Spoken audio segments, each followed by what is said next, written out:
What's going on, everybody? Welcome back to a different kind of video. Minecraft has just released their full name for update 1.20, which is Trials and... Wait, what's this thing called? Hold on a minute. Trials and Tales is 1.20.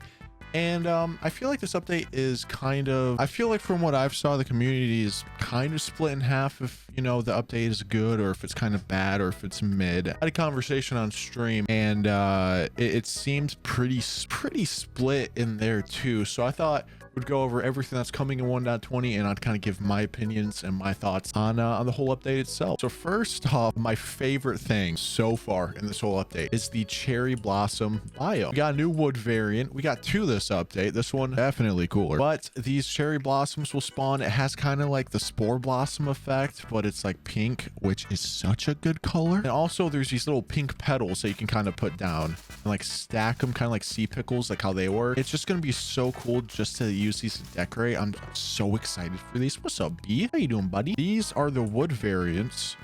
Some of them, not every single one, but some of the main wood variants you can get from the cherry blossom logs. You have the cherry logs. All of these pretty pastel, pretty just simplistic, but I really love the color of them. I'm not gonna lie to you. It's gonna be really cool to build with these. Just the whole aesthetic of the biome itself is really nice, and I can't wait to find them in my hardcore world. It's gonna be Since we're on the topic of wood, let's get this one out of the way really fast. So we got bamboo wood. Bamboo isn't completely useless. Basically what you can do, how you make, you know, bamboo wood is you take some bamboo and it's just a 3x3 and you get a block of bamboo. You then put that in the crafting table again and you get 2 planks. Let's go. I can make a pressure plates. But after you do make the planks, you can make these little tiles, the stairs, doors, and also the rafts. You can make the raft, which is pretty nice. I like the aesthetic of it. I'm not sure how many people can fit on it. I think 2 people might be able to fit on this thing. Kind of like a boat. For sure 2 people can fit on this. It's basically a boat, but just like a bit more tropical. But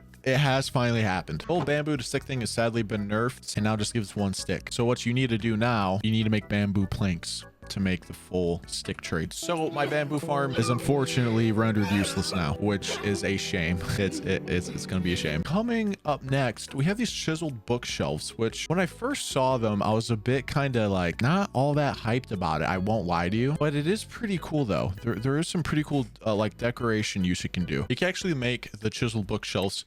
Instead of putting books in the middle, you put slabs and then the wood on top and bottom. And you can make a chiseled bookshelf. And it does work for all the wood variants, which is pretty nice. I mean, I would have expected it to anyways. I just wanted to double check. But these are really cool for decorating because you can just right click any one of these 6 spots with a book enchanted or just like a normal book and quill, which I think really opens up the whole possibility of like new decoration in certain builds.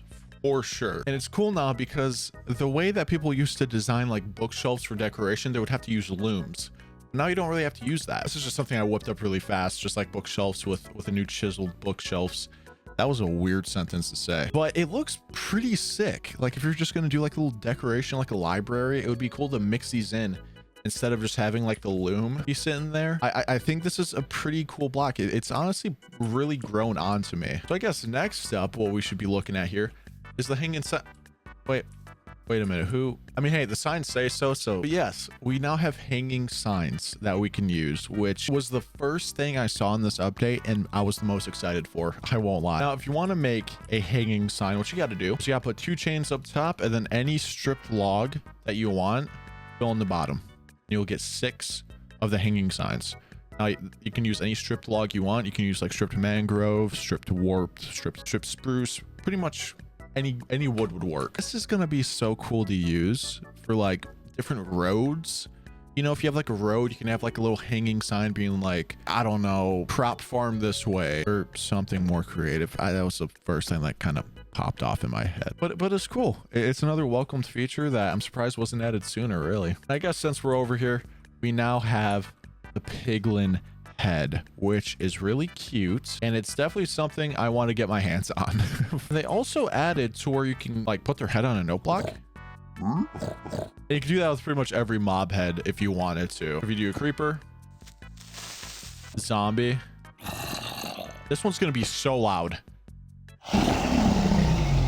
wasn't that loud. It wasn't that loud. So I could definitely see some pretty interesting things being used with these mob heads on the note block. But yeah, here we go. We got the piglin. I don't know how you get it, but I'll find a way. I'll find a way to get this thing. But here we go. We can now trim armor, which is really sick, but there's also a feature that is kinda, I'm kinda torn on. So basically the smithing table kind of got a little bit of a rehaul. It's nothing too major, but it is a bit different now. So you can now use like emerald, iron. You can use any of the ores that you really want with any piece of armor you want. So let's just go with like a netherite. And honestly, these are just a couple that I whipped up. I really like the emerald. And honestly, if you did gold, if you did gold on netherite, that might look wild. Come on, let's try doing that. So these are all the different templates you can use to trim your armor. And to get these, it kind of shows you a little bit below like the smithing template, how it says dune armor, coast armor. You basically have to explore to find these. So for example, if you wanted the coast smithing template, you would find these in shipwrecks. If you wanted the dune smithing template, you need to go into a desert pyramid, so on and so forth. So it's basically every monument in the game, like major monument, like a woodland mansion, a bastion, desert temple, it should, you know, spawn with a smithing template. Basically, when you find one, you can take it, and then in the smithing table, you can see it's a bit different. There's another slot. So you put the smithing template in the first one, your piece of armor in the second, and then basically any ore that you want to have on it. So let's do gold. And there you go. You have yourself a trimmed piece of armor. And the possibilities you can use are pretty much endless. So like I said, you have to explore multiple of these. So if you wanted a full set of like the dune smithing templates, you need to go to 4 desert temples to try to find them. So it's definitely a grind, but it's definitely a worthwhile one. Now, the reason I say I'm kind of torn on it is because as you see right here, there's a netherite upgrade one, which is pretty self-explanatory. You find these in the bastions, and basically you need these if you want to upgrade your diamond gear into netherite. So now you have to mine for netherite, which is already a process on itself, and then you need to go to the bastion, which is really dangerous no matter what mode you're on, unless you're in peaceful or easy, I guess, to get one of these things. And then you need, how many would you need 8. Now I don't know how many could spawn in every single one of these. Like, I don't know if you could get more than 1 per monument, but that's a lot to upgrade your netherite. So I mean, if you guys don't want to go through the hassle, I'd make sure you upgrade everything you want to netherite before you update. But I am all for the grind, I'm not gonna lie, so I'm not too torn on it, but it was just kind of like a surprise that they did that. Now this is the one feature that I didn't quite understand. We have the archaeology part of the update. So basically, when you're in the desert, you'll find this suspicious sand. So basically with this suspicious sand, you need the brush, which you can make by using copper, feather, and a stick. And there you go. You got yourself a brush. Now, when you're on the suspicious sand, you right click, you can kind of see it start to break. And then it should have an opportunity, a chance to drop one of these shards. And you can take these shards. Once you collect 4, you can collect 4 of the same, or you can kind of mix and match them like this. You put them in a little diamond shape like this, and you get yourself a decorated pot. Now, you can also make a blank pot as well if you just want to use bricks. It's pretty much the same crafting recipe, just that little diamond shape. And you get yourself just a normal pot. And it's pretty much just decoration, really. It's just kind of strange. I don't, there's not much you can do with the pots right now. It just seems, like I said, more of decoration. And there is one thing that kind of redeems it, the whole suspicious sand, but this part of the update I feel like is just kind of useless in my opinion. This was like the main part of the update where I was like, this just doesn't make sense to have. But I mean, hey, it's extra decoration if you wanted to spice up some builds. But now hopping on into the last little bit of the update, we have 2 new mobs. We have a camel and we have the sniffer. Now the camel will spawn in the desert, of course. He's sitting down. Look how adorable this is. I can already tell that my friend is already just loving this. You know who you are. Well, they spawn in the desert. They can have 2 people ride on them, and you know, what's up, little buddy? They work the same as a horse. They are really slow, and they also have a little dash. But as you can see, very slow, very slow. And if you did want to breed these things, the way to do so is actually using cactus. So what you can do,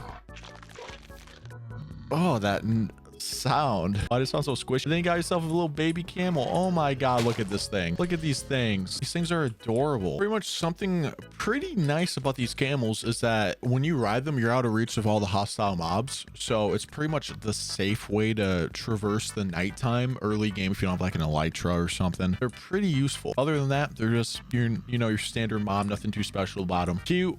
Another way to kind of traverse. Other than that, not too much. Last but not least, we have the sniffer, and this one is pretty sick. I was kind of sleeping on this guy. This was the mob that was voted in. Now the sniffer, how Mojang kind of, you know, described it, they said that it's an ancient mob and it's pretty much extinct, and that us as the players need to revive them by finding the eggs. Now you can find these eggs in the suspicious sand, so that's kind of the whole use for it. Oh look at this guy, he's doing the thing. So right now I tried looking it up. There's no way to find what the eggs look like unless I'm just dumb, which I am. But reading up on, you know, all the sniffers over here says that they can be found in suspicious sand, and once you can hatch them, they actually spawn a little dude called a snifflet. And then this dude will grow up into the sniffer, which will then sniff the ground like you guys just saw and drop these torch flower seeds. Now I've head on into survival and I try to grow these torch flower seeds. It grows into a whole flower, a torch flower. Who would have thought? And you can basically plant these around wherever. It's just basically a whole new flower type. It's a whole new flower, and it just looks really interesting. It looks like something on like the Twilight Forest, and it's just a really nice flower. I love it. And then also I read something about you being able to ride them, but right now in the snapshot, you can't really do that, but you can get around it with commands. I just don't know. Oh, look at this little guy sniffing. But that is pretty much everything coming with this whole new update. Now I want to take this little last part to kind of explain where I feel about this. There are some cool things that are being added. I think the 2 mobs are pretty sick. I think the 2 mobs are cool. The hanging signs I love. The armor trimming, the whole new biome, that's like the spotlight. That's like the star of the whole update in my opinion. The only thing I don't really understand is the whole pots and the archaeology. Like I said, you can find the sniffer eggs with the suspicious sand, but other than that, there's not really much with these. I don't know if you guys feel the same. I don't know if I'm just out of touch on the whole, I don't know, it just feels kind of useless, I guess. I don't know, but I'm sure most people will enjoy the extra decorative blocks. But yeah, that's pretty much everything. In my opinion, it is not the best update. Like I said, there are some cool things, there are some mid things, but nevertheless I am very excited for this update. I can't wait to update my world finally to this new update. It's gonna be sick. So much new things that can add to the hardcore world. And hey, let me know in the comments below, how do you guys feel about the update? What's your favorite thing they're adding? What's kind of your least favorite thing that they're adding? Just let me know. Let's have a conversation, civil conversation. But other than that, I hope you all enjoyed. If you guys make sure to hit that like button, subscribe if you're new, share the video with a friend. You know the drill, man. And I'll see you all in the next one.